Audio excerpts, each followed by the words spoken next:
History makes his return to the octagon for the first time since that devastating leg injury that he suffered back in December of 2013. He's going to take on Nick Diaz in his much-anticipated return bout. Now, Silva's up there with some legendary names in UFC for the most wins all time.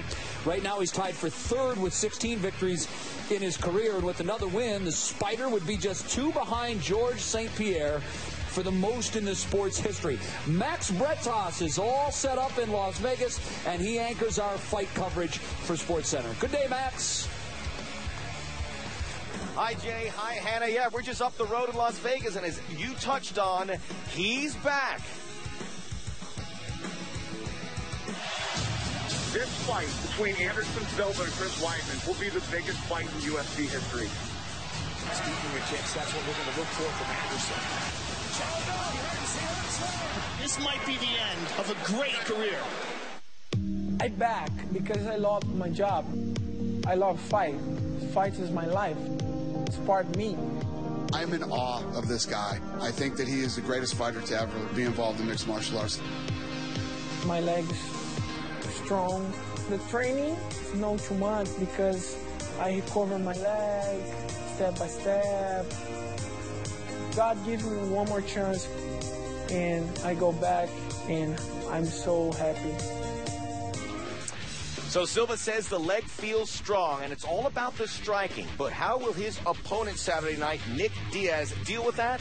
Chael Sonnen and Gilbert Melendez got inside the cage.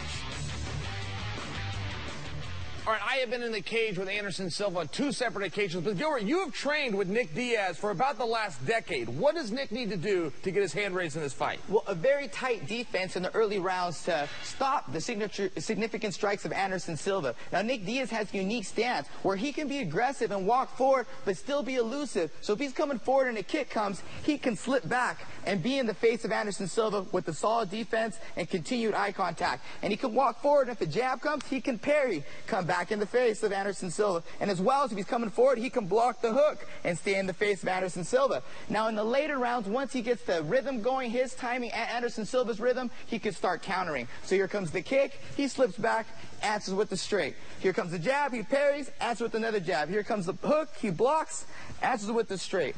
Now, Nick Diaz needs to have a solid defense in the early rounds, pick it up in the later rounds, and he can be successful on Saturday night. By the way, strong kick game from Chael Sonnen right there, as we can see it. We'll talk to him here shortly. As you can see, the numbers speak for themselves as it relates to the Spider Silva, and 11 wins by knockout. That's the most in UFC history. And we are here in the MGM Grand Arena with Chael and Gilbert. And as we heard there on the demonstration, you've been in the octagon with Anderson Silva. What can we expect from him post-injury on Saturday? All right, Max, if his leg is healed, and that's a big question here, but if it is, I think he's going to have good success landing attacks with his legs and feet. Anything below the knee, he seems to do very well with. And your guy, Nick Diaz, has shown an unwillingness to defend those kicks at times. If you'll remember his fight with Carlos Condis, Carlos kicked him, and Nick said, "What are you doing? Bring on those kicks." Or Carlos did bring on those kicks, and surely but slowly, they added up. Well, I spent about 5 hours with Nick Diaz at the gym last night, and he's ready physically and mentally, drilling the first 2 hours with his brother, checking leg kicks, working his takedowns, working his jiu-jitsu game as well. After those 2 hours, he hit the track, ran a few miles, then swam 1,000 yards,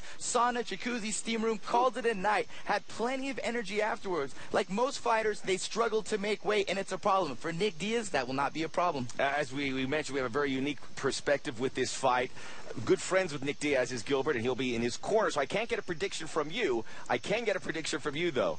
Okay, if Anderson is feeling great, if that leg is healed up, I think he's got a great chance, and I'll be the first to tell you, if he can find success in this comeback, it will be extremely inspiring, and it will also send a message to the community. But I'm not only an analyst, guys, I'm also a fight historian. And historically, if an athlete gets knocked out, when he returns, he will get knocked out again, only quicker. That would be a huge story. Both fighters coming off long layoffs will be here at the MGM Grand Arena. We'll send it back now to Arizona. All right, Max, thank you very much. Still to come on today's show, it's the 4 Horsemen of Sports.